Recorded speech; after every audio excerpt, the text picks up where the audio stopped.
I did it. I was able to get this one up.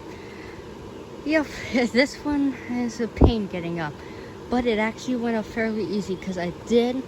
I'll tell you what I did to it in a couple seconds. But before we get into that, let me just introduce this inflatable, if I may. This is the 2010 Haunted House inflatable by Gemmy. This was 2010 version, not the 2008 version. I would say, yeah, probably around 9 or 8 years ago we got this one too. This one we got off of eBay. It was used when we bought it, and it did not come with a box, sadly.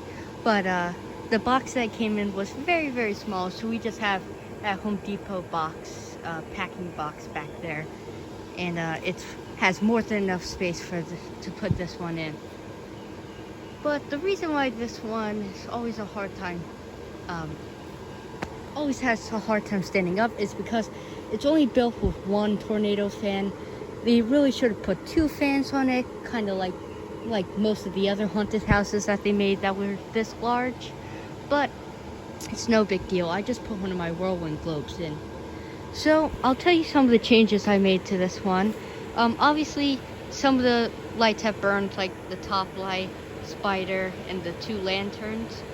But and we didn't have blinking C7s at the time when we bought it, so they're just plain, but we arranged them in an order where it looks like it's supposed to be there. But everything else is blinking C7s. I'm just going to have to order some blinking C7s off of eBay or something, because the ghost in the tree needs some. I think that's really it, but I know there's 2 in, I think even 3 in the tree, and then 2 in the ghost. So 5 in total that I need. So yeah, so let's get into it. So here's gargoyle, very nice. 1 blinky C7. This says spider, has 2 lanterns right next to it. Here's the tree. By the way, this inflatable is in good condition. It's quite old, but is in good condition. The fabric is not worn at any spots. It does stand up perfectly, as you can see, with 2 fans in it. Here's the ghost popping up and down. So this I do want to talk about a little bit, because 2 years ago the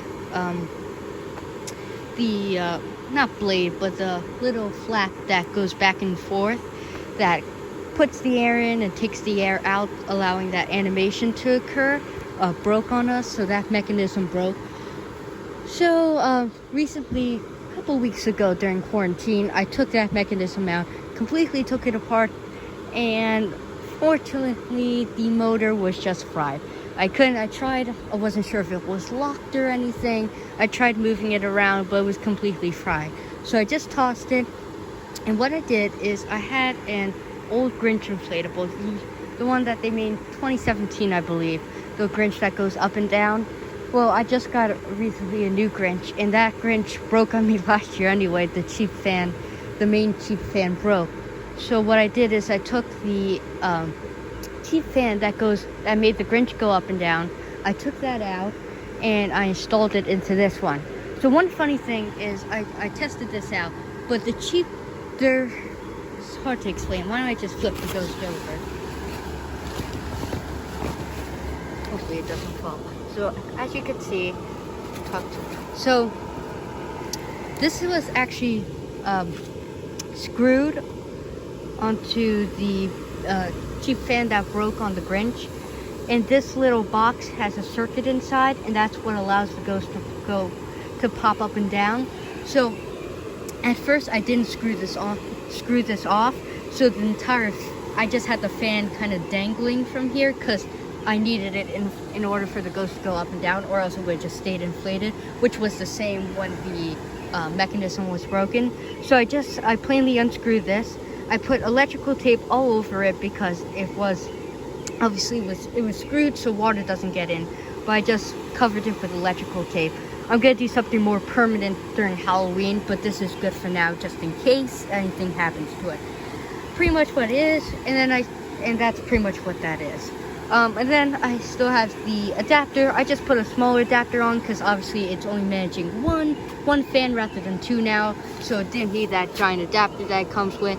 And I plainly just strip the wires, tied it around each plug, and put electrical tape over it. But you need this adapter. If any of you, if you guys have the same problem when the turning mechanism breaks, you always need this adapter because it's going to turn the AC electric into DC electric. And without that, the fan won't work. And last but not least, I put the fan in. I just used one of the zip ties and I put it around. And then there it is. This tube that got the air into the mechanism, I just zip tied shut. And that's that. The LEDs I didn't attach to the Ghost because they don't need it, and I didn't want to mix the LEDs with the C7s. That's that. Okay, let's go inside. Got the streamers. And here we go inside. You have the spiders on the top. All the way around you have the purple. These windows do not have the Ghost. You have the blinking eyes. That light I have to adjust a little bit. And then this is what I just did today. So today I showed this, I'm using the mechanism actually, just the plastic shell of it to hold this fan up since one of the legs are broken.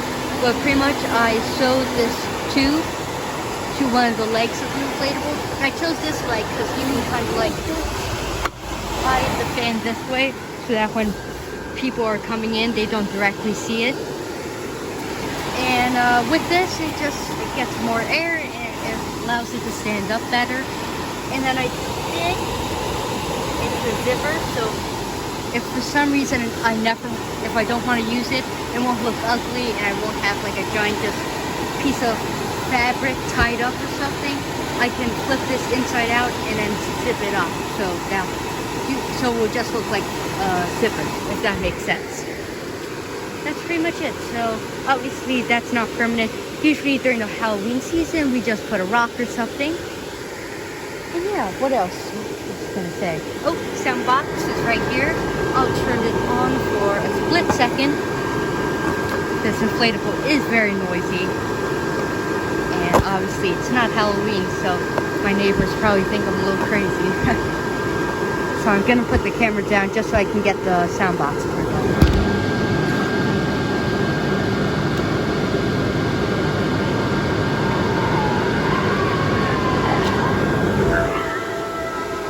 There we go.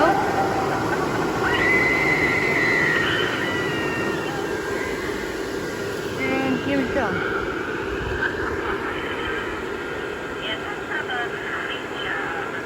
Here's the outside. We have some just loose tethers. Don't mind the extension cords. That's just a not permanent thing. I just rushed together to get this up, and the extension cords are all tangled. Obviously, make sure it doesn't look like that during Halloween. And that is pretty much it. I had a lot of people who were interested in this inflatable. I know there's not many videos except for, I believe, Josh the Inflatable and Tractor Guy's video of the 2008, and he also has the 2010 version. He has both, which is pretty cool. Here's one last final shot.